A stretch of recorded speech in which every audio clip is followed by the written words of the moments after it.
Good morning and welcome to Caring for Me, Caring for You, a thought and a prayer for the week. This week, I am sharing with you a writing that came in the weekly devotions that are sent out by Father Richard Rohr and the wonderful Center for Action and Contemplation, CAC, as it is well known. And I have referred to Father Rohr on many occasions. He's someone that I have found extremely helpful and someone whose writing I very much appreciate. I also appreciate the fact that in his daily devotions that he sends out, there are references and invitations to people of many, many different faiths and backgrounds and traditions. And together, they form the conversations that take place. Now, no matter how you view the biblical character of Jesus as a prophet, as a teacher, as a human being, as your Lord and Savior, whatever the context may be, the fact is that Jesus' teachings have been the root of much of history. Among his teachings, and probably the most famous, is the Sermon on the Mount or the Sermon on the Plain later in a different gospel, but we tend to know the one of the Sermon on the Mount, and in it are something called the Beatitudes. Some people will call it the Beatitudes. The condensation very much of his ministry. And recently, this past week, there was a wonderful essay by a Lutheran priest and author, Nadia Bolz-Weber, on the Beatitudes, giving it a thought that truly calls out family caregivers, those who are caring for the sick, the wounded, those who are imprisoned, those who are living Matthew 25, which is not necessarily the way in which the Beatitudes are always put into context, nor the audience. And so I'm going to read it to you because I think it's an extremely wonderful statement, no matter what your faith tradition may or may not be.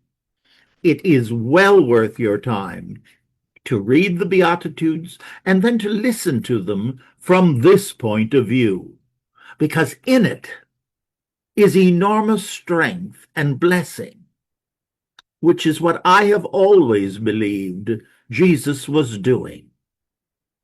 Here we go. It can be easy to view the Beatitudes as Jesus commands us to try real hard to be meeker, poorer, and mourninger in order that we might be blessed in the eyes of God.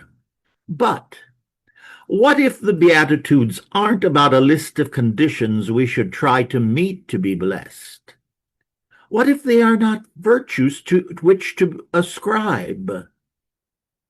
Maybe, and this is what I love, maybe the Sermon on the Mount is all about Jesus's lavish blessing of the people around him on that hillside, who that world, like ours, didn't seem to have much time for. Who were these people? Who was following him? People in pain. People who work for peace instead of profit. People who exercise mercy instead of vengeance. Maybe, just consider, Jesus was simply blessing the ones around him that day who didn't otherwise receive blessing, who had come to believe that for them blessings would never be in the cards. Doesn't that sound just like what Jesus would do? Here is a version of the Beatitudes as written by Dr. Bolz-Weber. Blessed are the poor in spirit, you are of heaven, and Jesus blesses you. Blessed are they for whom death is not an abstraction. Blessed are they who have buried their loved ones for whom tears could fill an ocean. Blessed are they who have loved enough to know what loss feels like. Blessed are the mothers who miscarried. Blessed are they who don't have the luxury of taking things for granted anymore.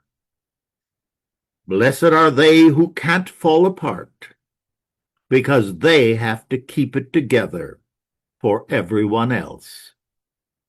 Caregivers. Blessed are the motherless, the alone, the ones from whom so much has been taken. Blessed are those who no one else notices, the kids who sit alone at middle school lunch tables, the laundry guys at the hospital, the sex workers and the night shift street workers. Blessed are the losers, and the babies, and the parts of ourselves that are so small, the parts of ourselves that don't want to make eye contact with a world that loves only winners. Blessed are the forgotten. Blessed are the closeted. Blessed are the unemployed, the unimpressive, the underrepresented. And she further writes, I imagine Jesus standing there blessing us all. Blessing, I believe, that is the Lord's nature. Because after all, it was Jesus who had all the powers of the universe at his disposal, but did not consider his equality with God something to be exploited. Instead, he came to us in the most vulnerable of ways as powerless, flesh and blood newborn, as if to say, you may hate your bodies, but I am blessing all human flesh. You may admire strength and might, but I am blessing all human weakness. You may seek power, but I am blessing all human vulnerability. This truly was God's beatitude given by Jesus. God's blessing to the weak in a world that admires only the strong. I found this extremely powerful. I found it a blessing as I reflected on the entirety of it. This doesn't change the Beatitudes as they are written, but it expands them in a way that encompasses all. I hope you'll think about it. The text is with the broadcast. I will be putting it there so that you can have a chance to read it as well. It's something well worth that time. And in parallel and in partnership with that, in lieu of a prayer today, I am going to suggest a meditation. I can't tell you from whom it came because I honestly do not remember it. But it is a suggested meditation that has blessed my life.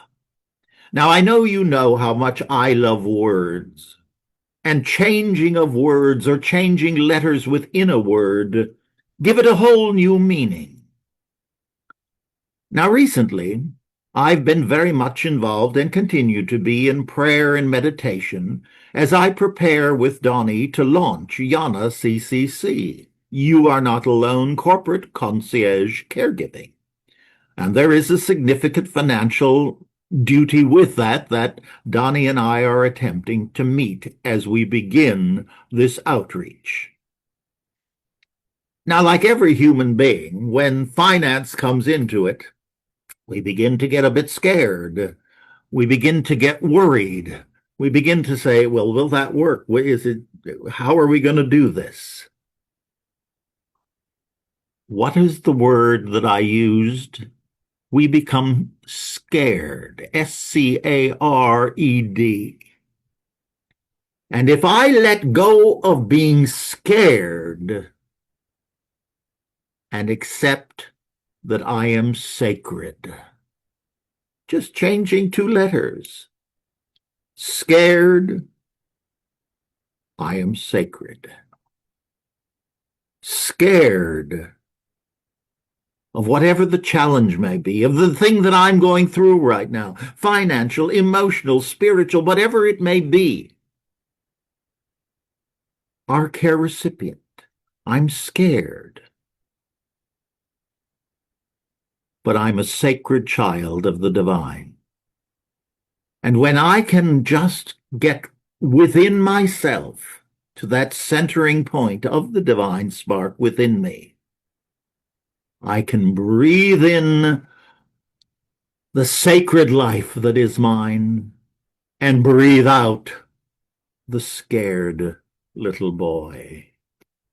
Breathe in the sacred and release the scared. Give it a try. It has blessed my life, and I hope it will bless yours. As we always say, onward in love and caregiving. Namaste.